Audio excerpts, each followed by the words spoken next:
Give us your best people's eyebrow, Zach. In honor of Dwayne Johnson and The Rock, giving Project Rock the new shoes to UFC fighters on their walkouts to the octagon. That feels like a paid plug, but it's not. Hello, everybody. Welcome to MMA Island.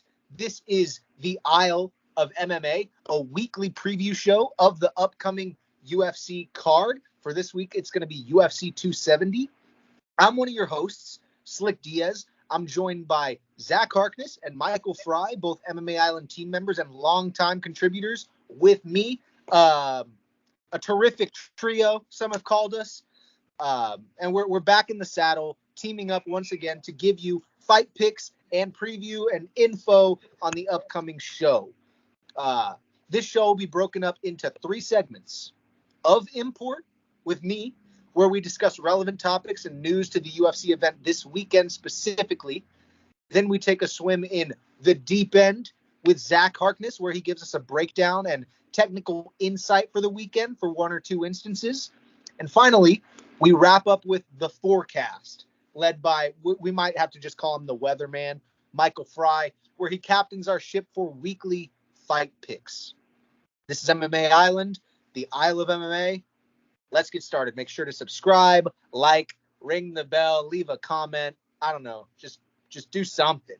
So this is Of Import, our first little segment. So for UFC 270, Ilia Topuria has pulled out of his fight at the last minute with late notice replacement Charles Jourdain due to weight cut complications. Rodolfo Vieira, his fight is also off of the card. He was set to fight Wellington Turman. We woke up to some bad news about Ilia Topuria, but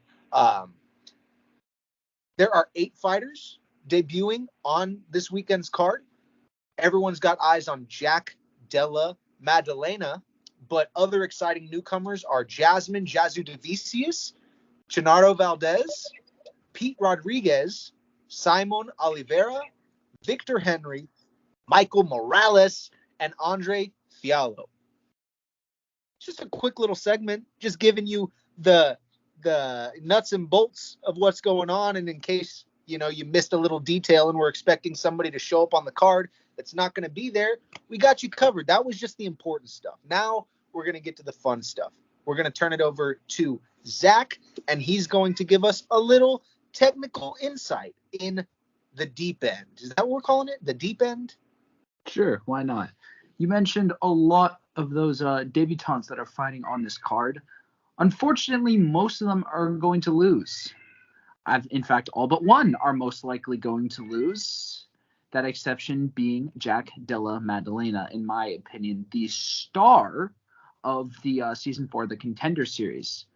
Now, I've rarely seen a more educated striker come into the UFC from the Contender Series. This guy's striking IQ is off the charts, and he's fighting a guy who's even worse than his last opponent. You look, there's a bunch of Twitter threads you'll find of his shot selection against his Contender Series opponent Angalusa.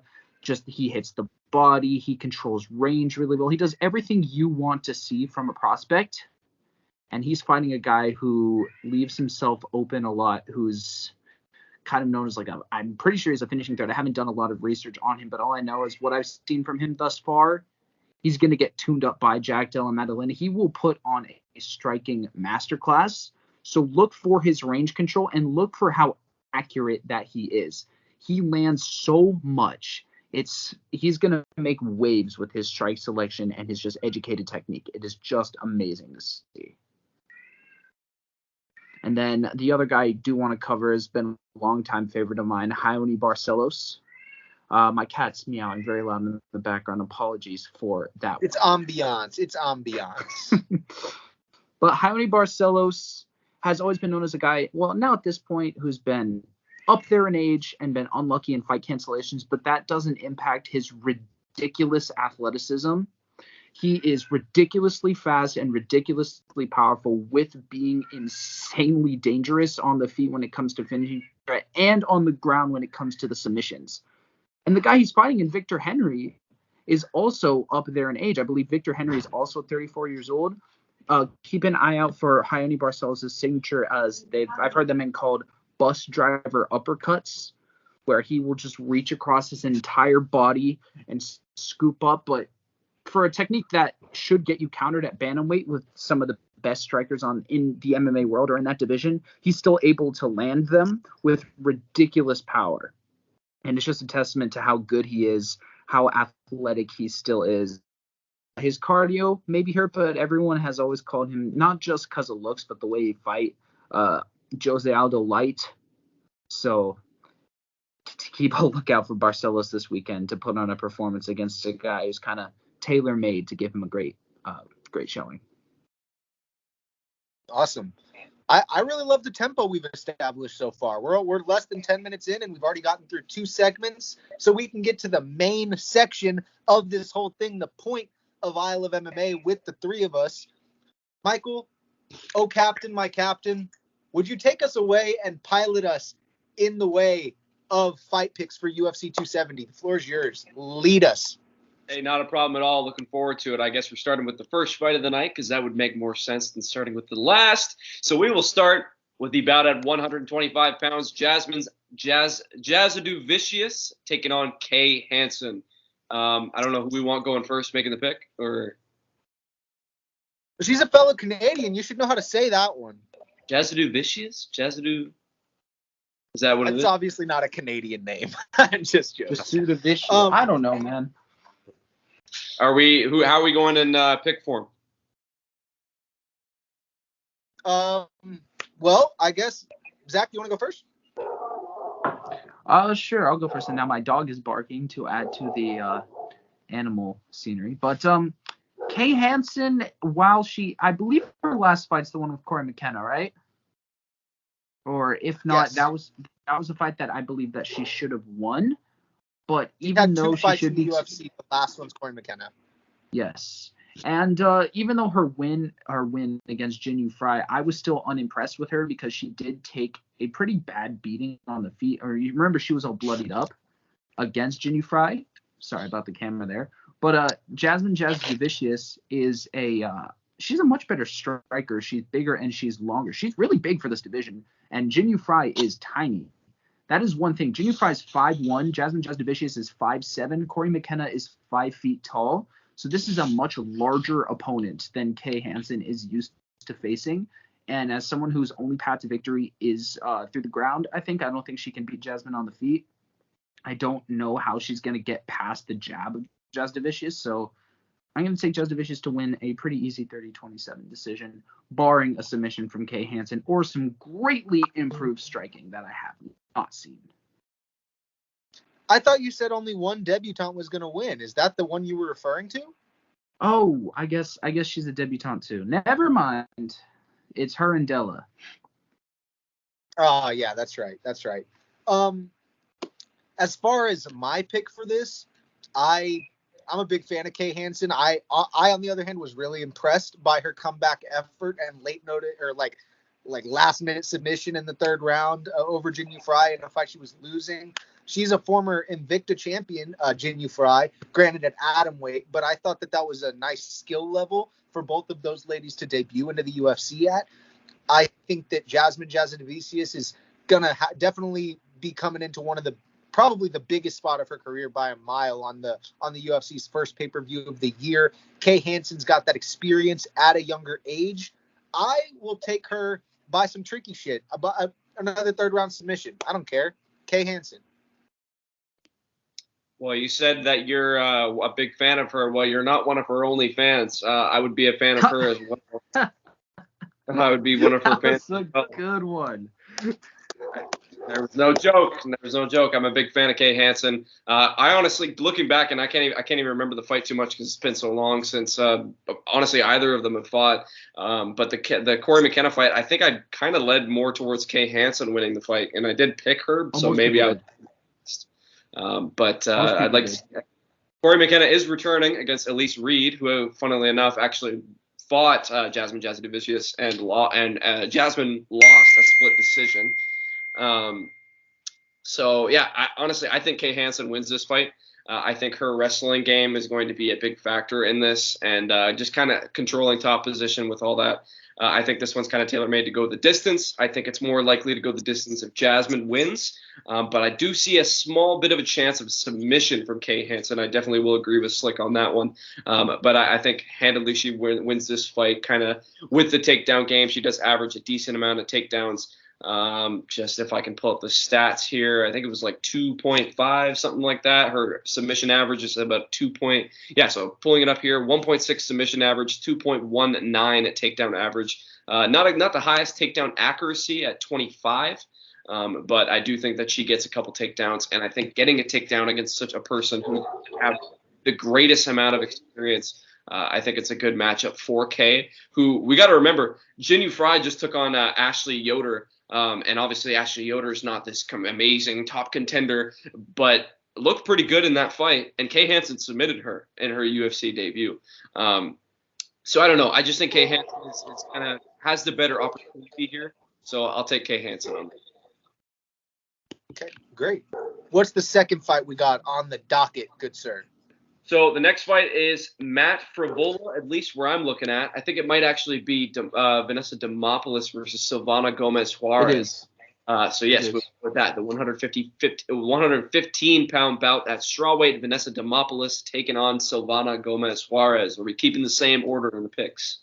Sure, yeah. Let's just do it like that. So Vanessa Demopolis is a friend of the MMA Islands. But in terms of my thoughts on her UFC success, I don't think she'll have any because she's a little bit old in her career to make the substantial improvements that she needs to make. Hold on one second.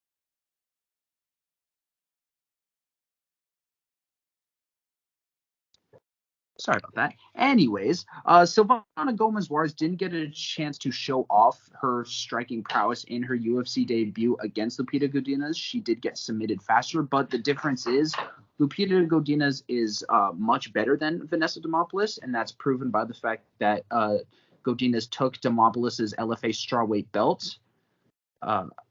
So Godinez already has a win over Demopolis, and I just don't see how really she can win this fight other than submission if she can get it down. But her striking defense, as we've seen, is not good at all. So Gomez Juarez, I suspect, will win this fight by yet again another decision. I think that's reasonable. I think that Sylvana Gomez Juarez is definitely going to want to put her length on display, and she's got a little bit of boxing background, and her technicality on the feet is what she would like to rely on versus a pure grappler like Demopolis, even though Demopolis does have that big KO highlight that she got signed to the UFC off of. I think that, I don't know, while Demopolis is a little, she's 33, and age isn't everything. I don't make every decision off that, but Sylvana Gomez Juarez is pushing 40. She's 37. She's got a 10-3 record, which is real nice when you put it up against Vanessa Demopolis' 6-4. But I don't know. I'll take Vanessa Demopolis by decision, but I'm really on the fence about it. Yeah, I'll have to agree. I think this fight is kind of close. I will agree with that. I will be taking the underdog as well as Zach with Sylvana Gomez Juarez. I think she's the underdog.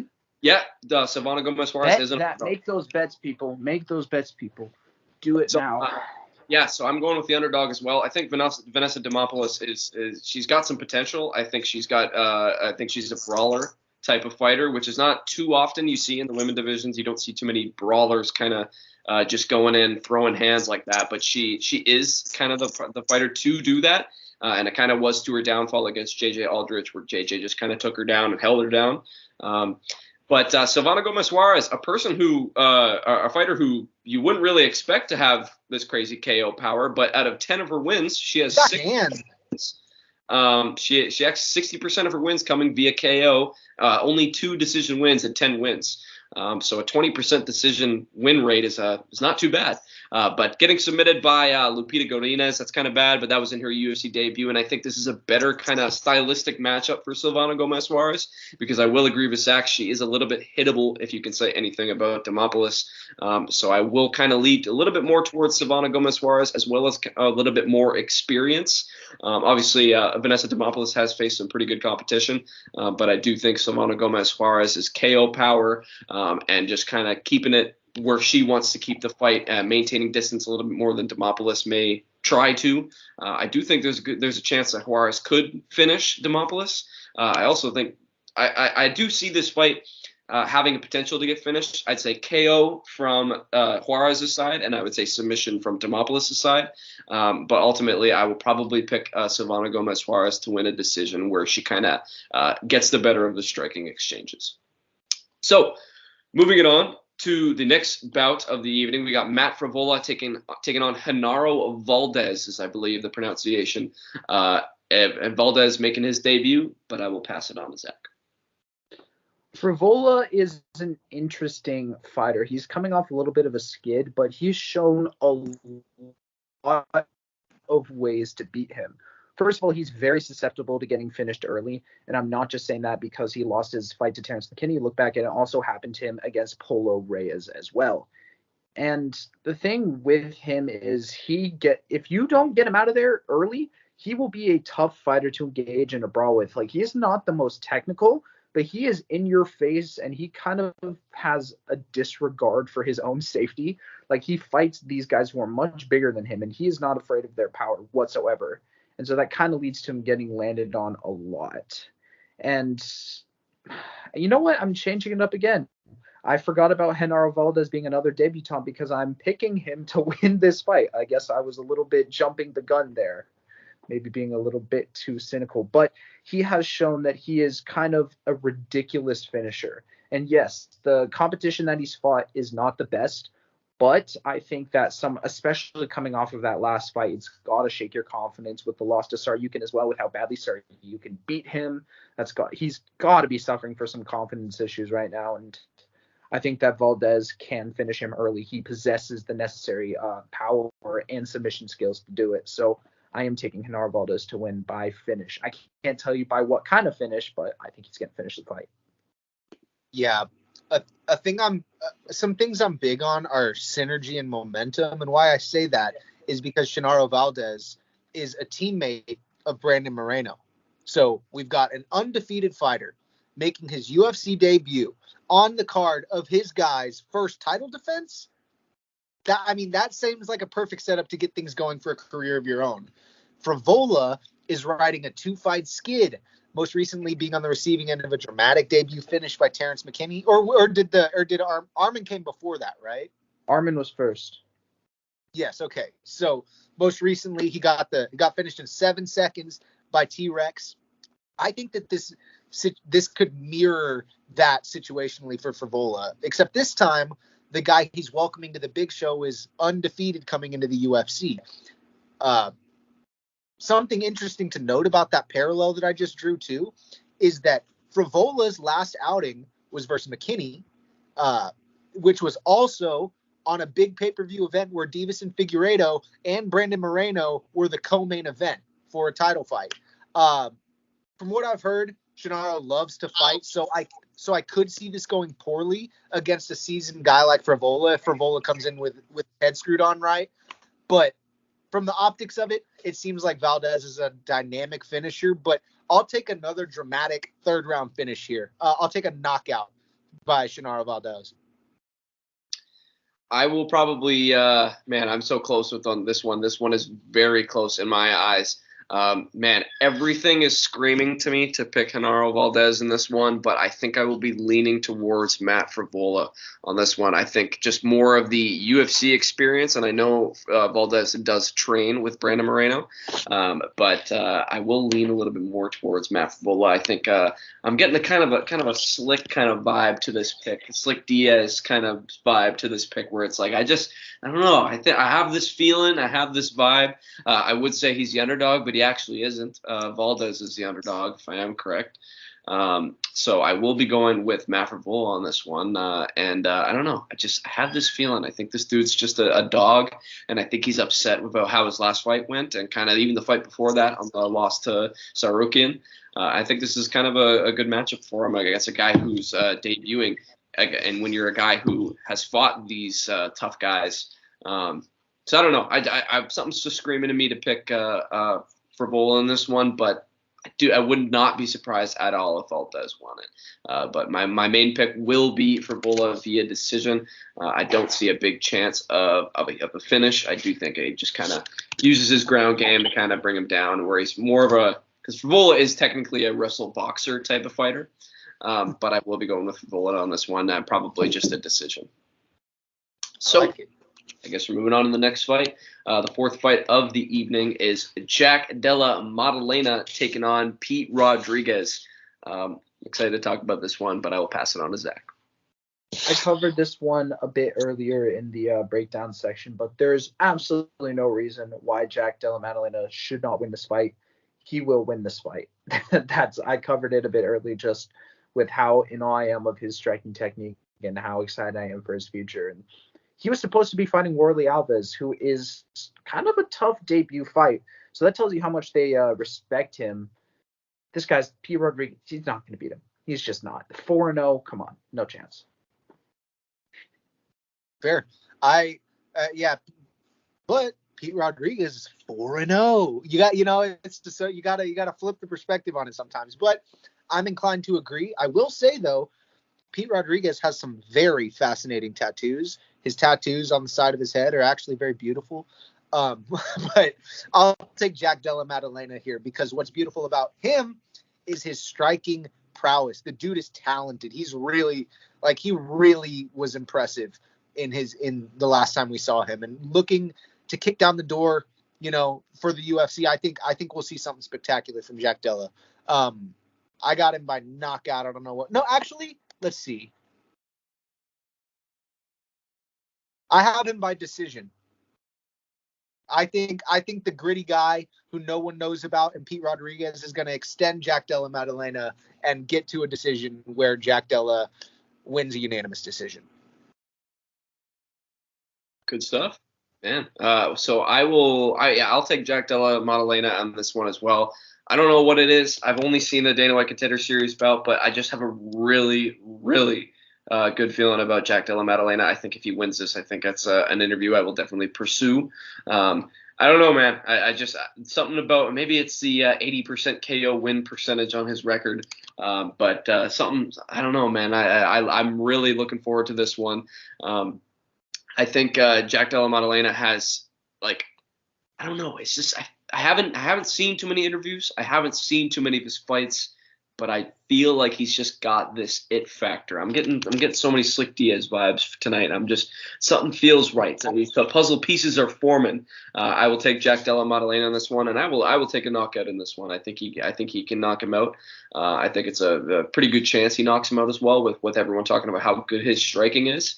And Pete Rodriguez, I guess technically taking it on short notice because Warley Alves was supposed to fight on this card, and then obviously it fell out.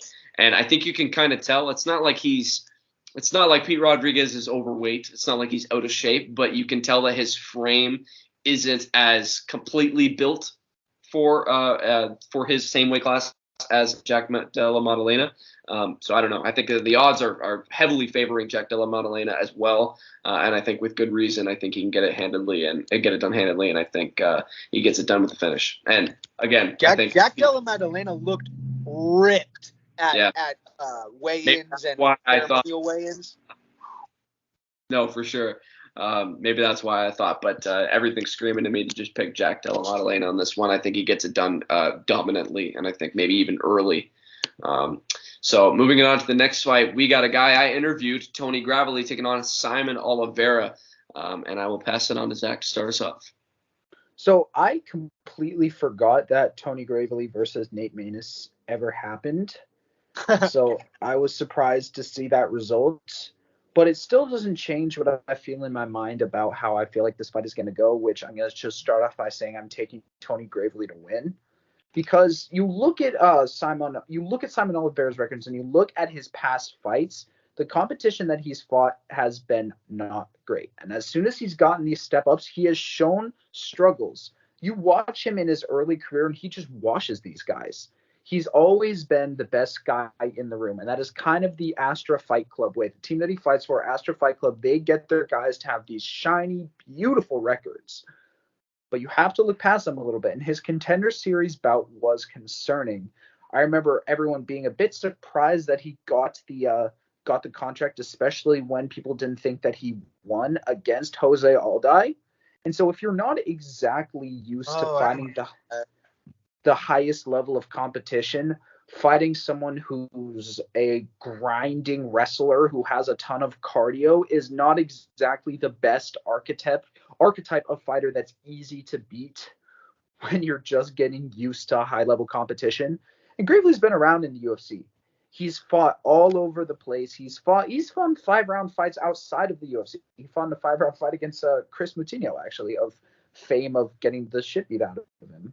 But anyways, I think Tony Gravely's going to win this fight because his wrestling skill set, I think, is going to be too much for Simon Oliveira right now. We know that Gravely has the cardio. We're not sure that Simon Oliveira does. So I think that picking Tony Gravely by decision is not the worst idea, and I'm actually kind of confident in thinking that he's going to win this fight. Just to follow that a little bit, while you were saying that, I looked at Tony Gravely's record, and it looks like he doesn't only have good cardio. He tends to find finishes late in these fights. In the 4th and 5th round, he's got some finishes. So, I knew that he had cardio and he was in shape, but it seems like he probably does better the further the fight goes. So, I mean, granted, he lost to Brett Johns in the 3rd round, but alternatively to Zach's pick, though, I will be taking Simon Oliveira because obviously that's just who I got to take. I think that Tony Gravely's gonna come in and try to wrestle aggressively, and I think Simon Oliveira is gonna catch him in a quick submission, round 1. Yeah, I think that's not something out of the realm of possibility, just because Tony Gravely does go for a very high amount of takedowns per minute or per 15 minutes. He starts off the fight just ready to, which is good, but also get snatched up while you're dry. A lot of wrestling, 5.57 takedown average per 15 minutes, which is very, very high. Also high for Simon Oliveira in his he was in Dana White Contender Series, correct? Yes. Yes. So he has 3 takedown averages per 15 minutes. So yeah, I'm gonna go with Tony Gravely in this one. I think the wrestling does come into play, but one thing that does kind of freak me out a little bit is the amount of submission losses for Tony Gravely and the amount of guillotine finishes for Simon Oliveira. Yep. His last submission was a guillotine choke, and then the one before that was an arm triangle, and then prior to those, guillotine, guillotine, guillotine, guillotine, guillotine, guillotine, and then rear naked choke. And then it just goes a triangle, rear naked choke, but the amount of guillotine finishes are showing up in his record. And I think when you're facing a person who shoots for a high amount of takedowns, that's typically the first thing you look for if you're not defending the takedown. If you're not defending the takedown, you're either accepting the takedown or you're going for a guillotine. And I think that's something you will definitely see Oliveira doing. Should Gravely be shooting for takedowns, not setting them up and not showing them. But one thing we need to remember is Tony Gravely does have hands. He did drop Nate Maness in his last fight, and it was looking like Tony Gravely was winning the fight until he wasn't, which is what happens in every Nate Maness fight, by the way. It is literally every single one of Nate Maness's fights. He's infuriating, but yes, that is true. So yeah, Tony Gravely was looking great in that fight, and then going for the takedown is what I expect him to do. And I think, again, fighting a debuter, which is very often in this card at least, he's going to be looking for the takedown early and often. And I think he holds him down, and I think he defends the submissions. When Tony Gravely fought, what's his name? Oh, man, it rolls off the tongue. It's a fun name to say. I can't remember. Geraldo De Freitas.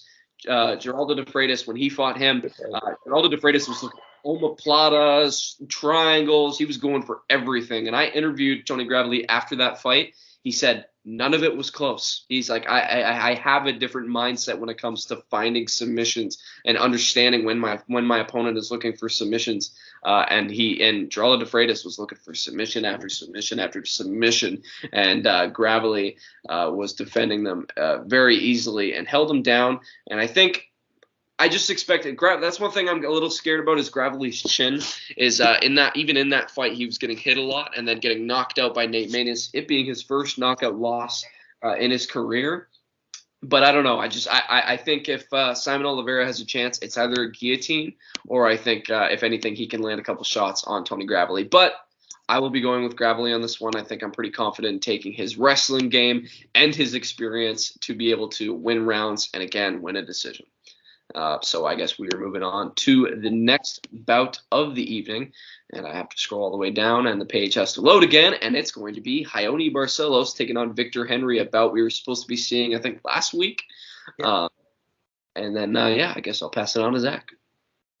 Well, for all the reasons I mentioned earlier, again, in the technical breakdown section, Hyony Barcelos is just one of my guys because he knows how to win fights. I will also put into he should have not won his last fight, but it should have been a draw at the worst.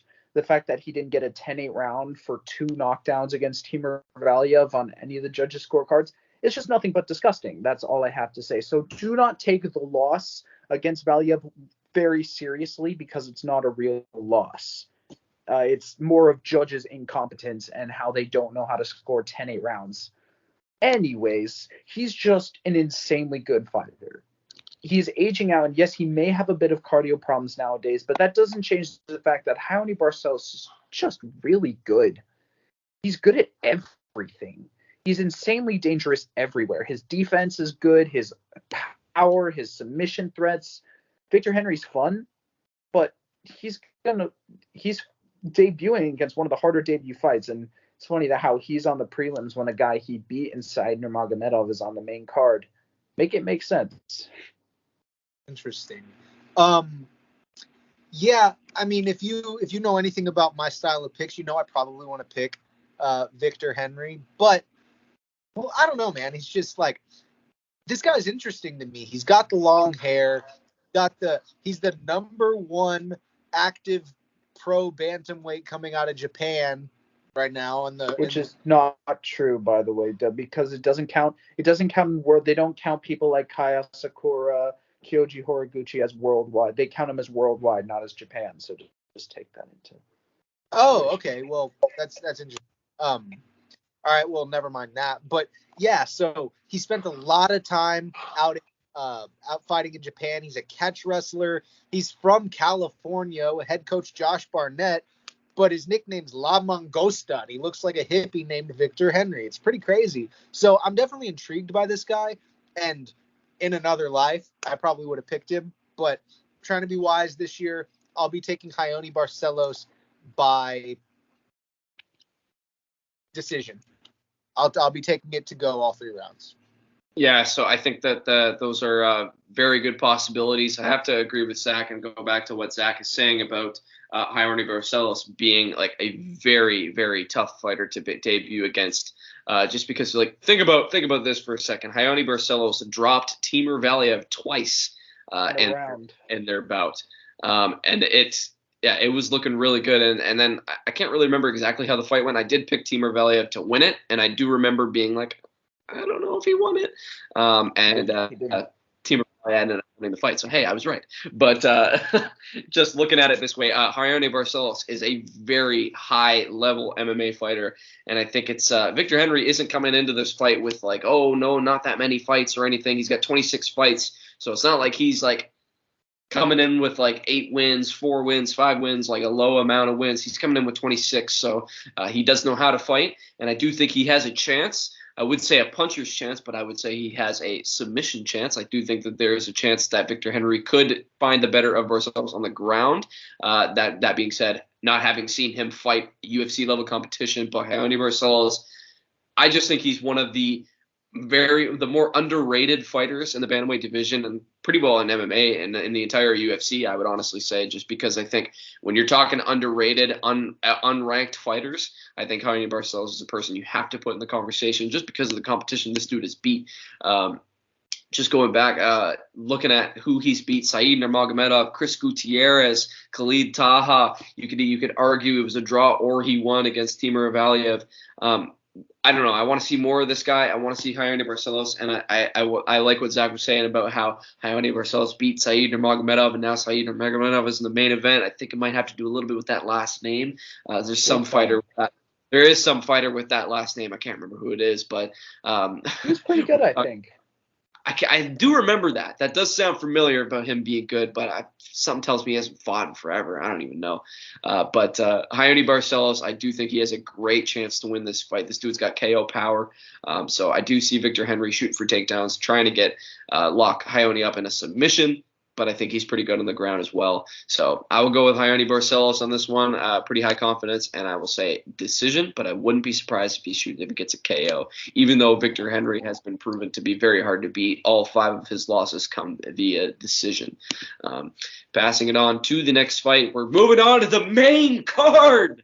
The main card, Michael Morales taking on Trevin Giles. We got a debuting fighter versus a guy who just got knocked out. Pass it on to Zach. Well, this is going to be Trevin Giles' first fight at welterweight, which is a big deal because I always thought that he was way too small to be a middleweight. And dropping down to 170 pounds, he is now, I think, in a very advantageous position in this fight. This is one of the more, I think, surprising picks that I have, is that I'm taking Trevin Giles to beat Michael Morales. But again, I wasn't sold on Morales. He had a lot of hype coming into the Contender Series, and then I watched the fight and I wasn't sold. He showed a lot of weaknesses in that fight that I think Trevin Giles can take advantage of, because the thing with Giles is that he is good everywhere. He is very well-rounded. He's super tough, he's great on the ground, and he has a lot of power. And considering he's going to make that 170-pound cut pretty easily because he was a small middleweight, I do believe he can carry out the power that I believe he used to knock out people at 185 pounds. He's going to be one of these stronger punchers at 170. And with how hittable Morales showed to be in his Contender Series fight, I think Trevin Giles can and will knock him out. I'll keep it simple. I'll admit that Michael Morales did look hittable in his showing, but I think that this kid, he's 22, he's 12-0, he's got the look, he's got a great name. I think that those are just arbitrary aesthetic type things, but I think they make a difference. Even though it may not seem like it.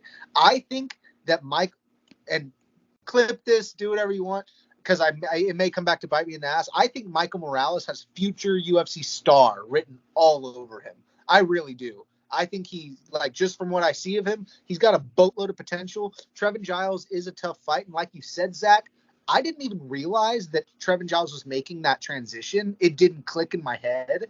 So that's something to really note. I think that Trevin Giles could use his extra weight and his extra strength to really do some damage to Michael Morales, who is primarily a striker. I think that he could wear on him, tear on him. I think that he could tire this kid out. But like I said, I think Michael Morales has future star written all over him. I'm going to take Michael Morales by knockout. I'll go.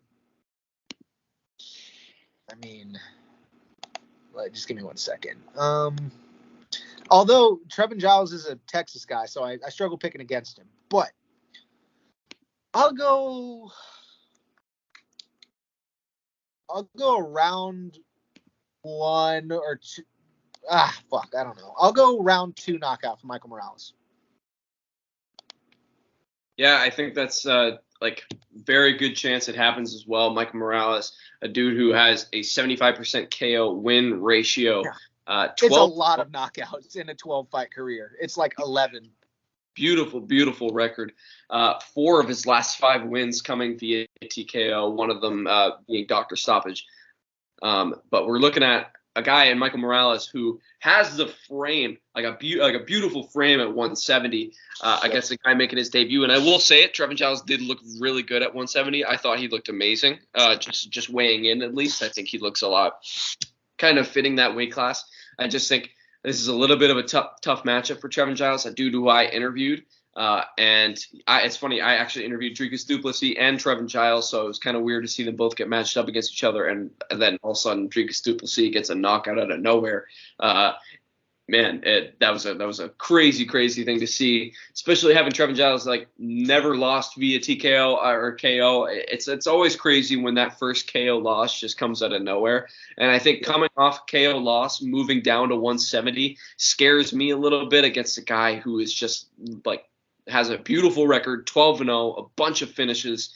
I do think Michael Morales, and a guy who has a height advantage on him, a reach advantage on him. Trevin Giles has a beautiful jab, but I do think this is a bit of a tough matchup for him. So I will take Michael Morales on this one, just kind of being a little bit smart with his movement and kind of outpointing him, using the reach advantage, using just hit that power, his KO power, and trying to hit Trevin Giles and to get the better of the striking exchanges. So I will take Michael Morales on this one. I do see a finish possible, but I always like to play it safe and pick a decision, because if there's a finish, that's great. There's a finish, but if it goes to decision, I was right. So I'll just say decision for Michael Morales. So moving on to the next one, it'll be Cody Stamen taking on Saeed Nurmagomedov. Pass it on to Zach. And this one is because I know I'm mad about Saeed Nurmagomedov's placement on this main card, but I do think that he's going to win this fight. Cody Stamen is a gatekeeper to the elite of bantamweight, and he kind of always has played that role. He is a tough wrestle boxer who's really hard to put away, and so that's obviously a tough archetype for a lot of fighters to deal with. But Saeed Nurmagomedov, I don't think he actually has any relation to Khabib, actually. I just think they share the same last name.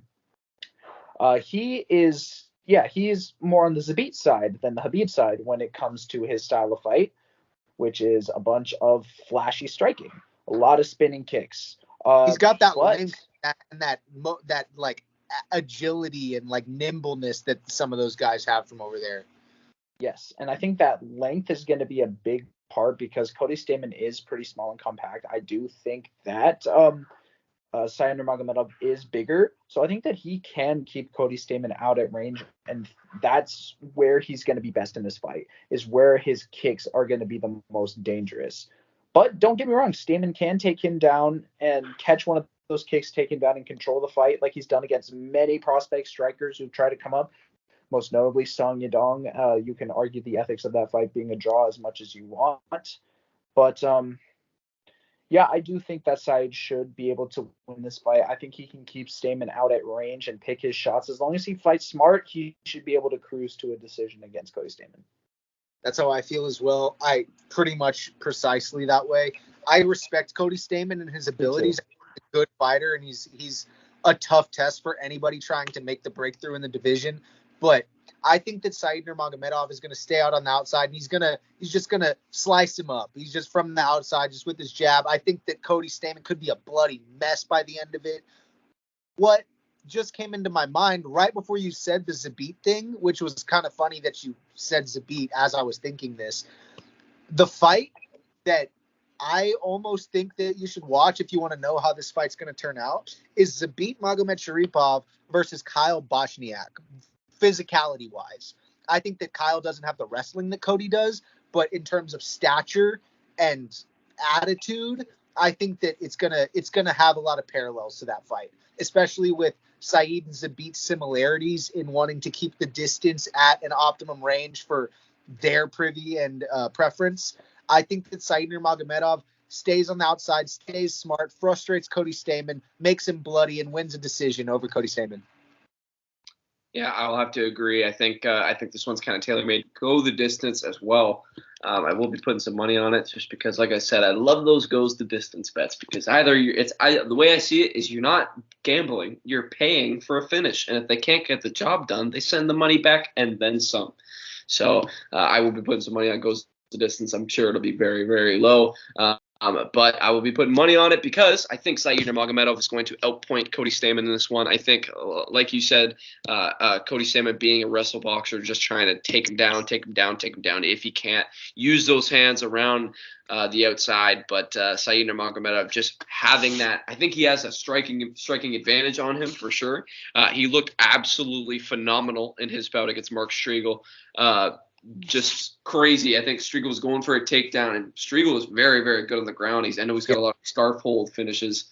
What was it? Nurmagomedov just hitting him as if it was UFC 4 as he was holding the leg, and boom, boom, boom, brought him down, and it was a beautiful, beautiful finish. It's a shame we don't get to see Saeed as much as we want to. Man, Saeed, I think that this is just a very good matchup for him if he can defend the takedowns, because I think Cody Stamen is very good at keeping people down and going for takedowns at 2.8 average per 15 minutes. I think Saeed defends the takedowns, and I think he can win a decision where he kind of outpoints him on the outside.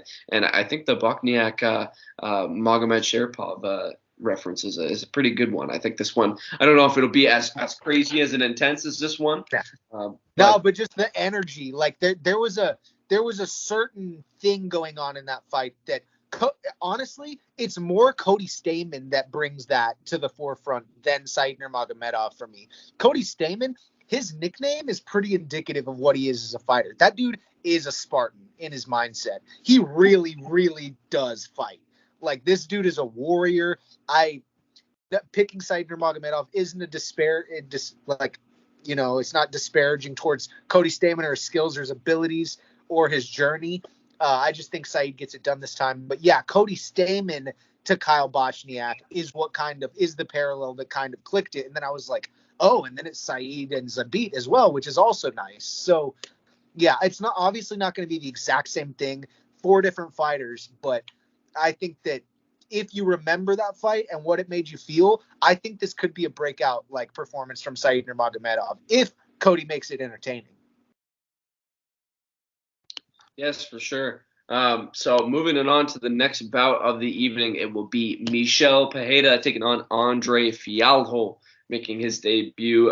He won PFL, correct? Was that what that was? No, he was in PFL. No, he did not win. Yes, he was in PFL, and then fought James Vick. I couldn't believe that was the bout that James Vick retired after, because now looking at it, rough though. Yeah, and then you're going then you got a guy who gets 4 KO wins in 2021. So it's like, James Vick, maybe your chin isn't that bad. Maybe you can come back, because this guy went out to knock everybody. Knocking out Stefan Sakulich, a dude who I thought won against Dwight Grant, and I thought it was a little bit of a shame that they actually cut him. And then he goes and gets a knockout. So this guy obviously has clearly earned his place, having a very good KO win percentage at 11 out of 14 at 79%. And I think, man, I got to go with Michel Pajeta on this one. I don't know why I'm going first. I should have just passed it on to you, Zach, but we'll do it this way. I'll go with Michel Pajeta on this one. I think Michel having just that style that he wants to have fun while he's in there, and he wants to land these damaging shots. I think Fialgold stands a very good chance. And I do think that having that KO power does help him. I think if he can land a shot on Michel Pajeta, he could, in the words of Tommy Fury, knock him Spock out. I think there's a good chance that could happen. But I will go with Michel Pajeta on this one to just kind of have fun and go out there and kind of piece him out on the outside. And I think this one goes the distance, as I love to pick. I think this one goes the distance, and I think Michel Pajeta makes it fun. And I think it's kind of dominant, if I will say. And then I'll pass it on to Zach now. Credit to Connor Rebush, as he put it this way. Andre Fiallo either wins early or he doesn't. And that is an archetype of fighter who, outside of heavyweight, I never like to pick, especially at a division like welterweight. And maybe if this was the old Michel Pajeta, the Michel Pajeta that fought Tristan Connolly, the one that fought Danny Hot Chocolate Roberts, then maybe he could knock out that version of Michel Pajeta early. But the version of Michel Pajeta that wants to actually be a competent and skilled mixed martial arts fighter, is not one that I think that Andre Fiallo can knock out, especially considering he's faced more dangerous first-round knockout threats and beat them on this current win streak, including Chaos Williams and Nico Price, who I think are scarier, especially in the first round. Nico Price doesn't knock out anyone outside of the first round, and Chaos Williams is also a terrifying puncher. Yeah, Nico Price I never thought doesn't of knock Nico out. Price first round guy. That's interesting. He never knocks out anyone past the first. If it doesn't go, it'll be a decision, always. But yeah, if those guys couldn't do it, I don't see why Fiallo can, especially taking this fight on short notice. Because the one thing that Pajeta has is insane movement in the cage. His wildness kind of distracts people from how like competent he is at moving in and out, in and out, in and out. And Fiallo has to trade in the pocket with him. I don't think it's going to happen. I think Pajeta will get a late finish. Nice. I also am taking Pereira by finish. I think that we're going to get a little bit of both of those things. I think we're going to get the new poised Michel Pereira, who is like turning. When that dude gets technical, it's scary. Like when he uses his gifts to like actually be an effective mixed martial artist, that dude's a danger to anybody. But I think that he's going to come in with the wisdom of that, but I think he's also going to turn it on a little bit. I think we might get a signature performance from Michel Pereira. I think it's going to be a big, flashy, fancy knockout from Pereira. I'll go round one. I'll go round one knockout for Michel Pereira. All right, we're here to our main and co-main event of the evening. You boys, we have 10 minutes left before this recording hits an hour, so let's try to keep these within that hour so we can end it right on a 60-minute mark. That would be really nice. Perfect. Okay. I'll make it quick. We got the co-main event of the evening, Davison Figueiredo taking on Brandon Moreno in the trilogy bout. I will be going with Brandon Moreno in this one. I think if you look at the first fight, with it being kind of 2 weeks after they both fought, I do think that that kind of had a little bit into play with it being so one-sided, because seemingly out of nowhere in the second fight, it just got completely one-sided. Moreno was dropping Figueiredo in the first round, and then getting the better of the ground game, getting the better of the striking game. I don't know what it was, but Figueiredo just did not look good in that fight. And I think having a performance like that, it's really hard for me to pick him. I will take Moreno on this one. I do see a chance he gets a submission.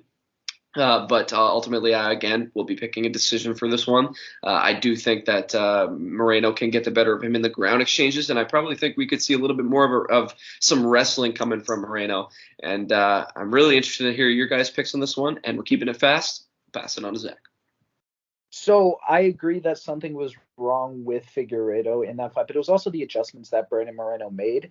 He realized that Figueiredo does his best work when he gets his opponents to back up. And so that now that he knows that he can take Figueiredo shots, he's not afraid of them anymore. He can just kind of walk through them and take those punches and not give Figueiredo the front foot. Figueiredo on the back foot, kind of useless. And so I think Figueiredo's never been put in a position where he's had to be in the back foot before, because everyone he hits just runs away from him. So he was scared, had no idea what to do, and just broke down. And I still don't think he will be able to recover from that, because I think all the adjustments were made. And yes, the weight cut is different now. He made 124 pounds, which is insane. But That's sketchy. I still think Moreno will win, because he has shown improvements when Figueiredo has shown detriments to his game. Large detriments and big improvements for Moreno. So I'm taking Moreno. I think he'll get a late finish as Figueiredo gasses. He can knock him out again or submit him. Okay. For Brandon Moreno versus Davison Figueiredo 3. This is a tough one to call, man. Two of my favorite fighters in the division for sure. Davison Figueiredo is one of my favorite action fighters. Like his dynamism and his ability to hurt people and finish them everywhere is something that I really value. But Brandon Moreno is one of my favorite fighters ever. Like ever. So I will always lean towards Brandon Moreno in this matchup, but people are going to hate me for this. All right. I'm picking the third fight in this trilogy to go to a draw. Yep. Why? I just think they're going to be evenly matched. I think that Brandon Moreno has proven how good he is, and I think that Divas and Figueiredo going and getting those coaching changes, coming in with a new mindset, coming to get what is his back. I think we're going to see another all-time war from them, and I think it's going to be a draw on the judges' scorecards. I really do. I think they're going to go to 4-5 in this series. Place a bet on it. Those odds will be crazy. I can't bet, but okay. Hey, you can send me the money and I'll place it for you. It's not illegal. It's not illegal. We're of age. So passing it here to the main event of the evening, we got, in my opinion, what's worth spending the pay-per-view money for. I have no problem spending even the raised price for this fight. Ciryl Gane and Francis Ngannou, an absolute banger of a fight. This fight, just even thinking about it, makes it crazy. But I think there is one thing that is leaving kind of an X factor, and I guess that's not really the word I should be looking for, but just the requirement.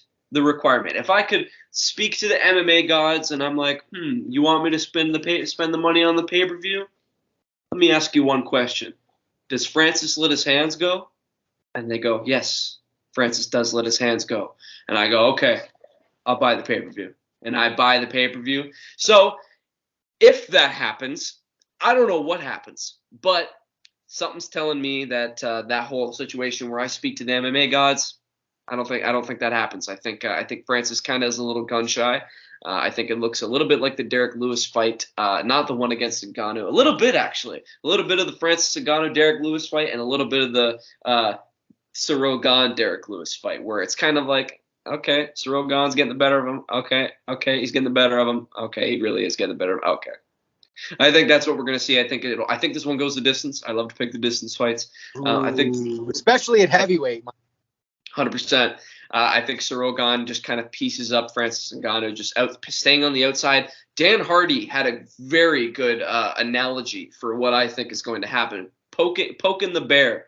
He's going to be poking the bear. He's the little dog just trying to upset the bigger dog, just kind of seeing, okay, what are you going to do? What are you going to do? Poking that jab out, little leg kick, maybe a quick little high kick, and getting out of the range. And then kind of just seeing what he can do, because one thing we saw from Francis Ngannou in the first and the second Stipe fight was he was a little conservative. I wouldn't say he's gun shy. I think he was looking for the shots. I think that I'm trying to keep this quick, but it's such a fun fight to talk about. I do think that this fight ends up being a little boring, just because I think if you're looking for your shots and you're waiting for the perfect opportunity against Stipe Miocic, okay, I could see with Stipe Miocic's sort of striking style, I could see where you could find some openings there. You're fighting Ciryl Gane. I don't see very many openings for striking slots, but that's what I'm thinking, because if Francis Ngannou goes against Jairzinho Rozenstruik and starts throwing open arm punches in the first 20 seconds, I think he stands a chance, just because Francis Ngannou has that power. But if I'm reading what I think is going to happen, I think Ngannou is conservative and wants to wait for that perfect shot, which is smart. But at the end of the day, I don't think he'll find it. I don't think he'll find the openings. I think Ciryl Gane will just poke the bear and kind of upset the older dog, the bigger dog, and see what he'll do. What are you going to do? Poke him out, use the leg kicks, use a little bit of high kicks, and maybe even use a little bit of ground game if he can get it there. But part of me is saying this because I want to see Ngannou get the knockout, just because I think that'll be absolutely mad if he does. So I talked about this for long enough. I will pass it on to Zach. Did I make my pick? Yeah. I'm going with Gane. I'm going with Gane via decision. In my opinion, this is the best heavyweight fight in UFC history. Just incredible this fight is. And for me I'm picking Gane, but it's very conditional, because against Francis Ngannou, it is like walking on the thinnest of ice. And I know he knows what improvements he has to make, but they are big improvements. Like for me, when I watch Ciryl Gane, he has this penchant to back out of the pocket in a straight line. And that, if you do that against Francis Ngannou, who is one of the best distance closers in the entire sport, he will catch you down, he will hunt you down, and he will knock you out. So what I really want to see from Gane is moving on the cage laterally. Instead of backing out of the pocket in a straight line, go at an angle.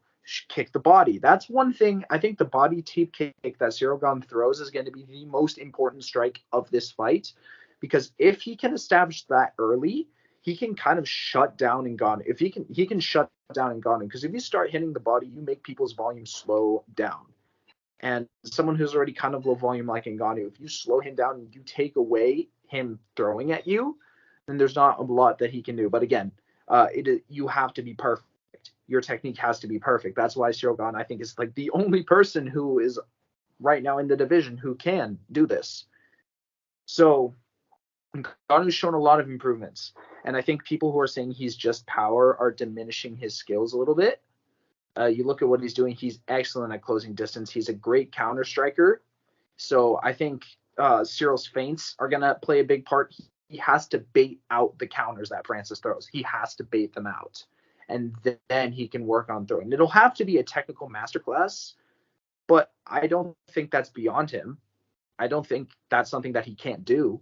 So I'm going to pick Ciryl Gane to win in the 4th round, but in no confidence whatsoever, because you cannot, for the life of you, pick confidently against Francis Ngannou. You just cannot do such a thing. I agree. I think that, for one, I'm surprised that all three of us are taking Ciryl Gane, but all three of us are taking Ciryl Gane. I think that when I look at Ciryl Gane, I see a prototype of what the future of heavyweight looks like. The dude's movement, his build, his athleticism, his vision, his skills, his speed, his height, his frame, his look. He's got charisma. He's got talent in every facet of the game. He's well-rounded.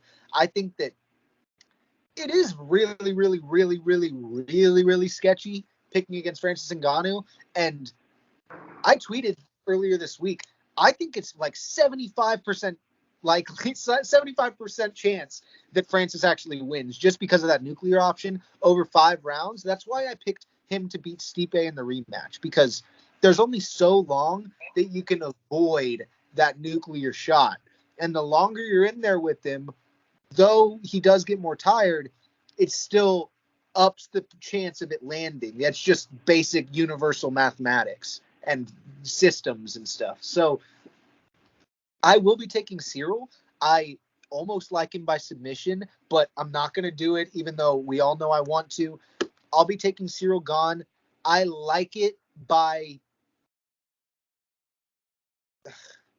I want to pick Ciryl Gane by both finishes, but I kind of want to lean decision like Michael too. It's tough. I'll just take Ciryl Gane on the book, on the record. That's it. I don't know what kind of victory I want to give or to select. But all respect to Francis Ngannou, he's obviously the scariest heavyweight in UFC's history. I think that this matchup is fucking chef's kiss. It's beautiful. But man, am I a huge, gigantic Ciryl Gane fan. I am just over the moon that he's in the UFC and is achieving such success. And I think it's not due to luck or anything like that. I think that his success is... No, he's technically the best heavyweight ever. It's just... It seems like he's supposed to be a heavyweight champion. Like he's supposed to be the heavyweight champion. If he doesn't win this fight, he will be champion at some point. He just will be. Absolutely. And I think that the stake... let me wrap this up nicely. The stakes for Francis Ngannou in this fight are gigantic. It's legacy. It's contractual. It's personal. It's in your head. Like, there's a lot of stuff going on with Francis Ngannou in this fight. Ciryl Gane, as much as a competitor as he is, he's only been playing MMA for 3 years. At some point, he's just happy to be here. You know what I'm saying? So I will take Ciryl Gane because I think he's the better fighter. But the skill improvements that Francis Ngannou showed in the Stipe Miocic rematch, his physicality and his strength, his understanding and enjoyment of grappling at this point, I think it could turn into a fun, well-rounded fight. It could be just no shots fired, 2 big men. It could be Ciryl dancing around him. It could end in 20 seconds. I'm not sure. I just feel blessed to be watching this main event. Boys, is there anything you want to wrap up with? Maybe tell me, besides the main events and the co-main events, who are you most excited to see on this card and what should people look out for this UFC 270? Who's going to get the bonus? Who's going to get the fight of the night? Let's wrap up with that. I don't know why, but it's just been screaming to me. Like I said, Jack Della Modelina. Maybe it's just the name. It flows off the tongue, Jack Della Modelina. I don't know, man.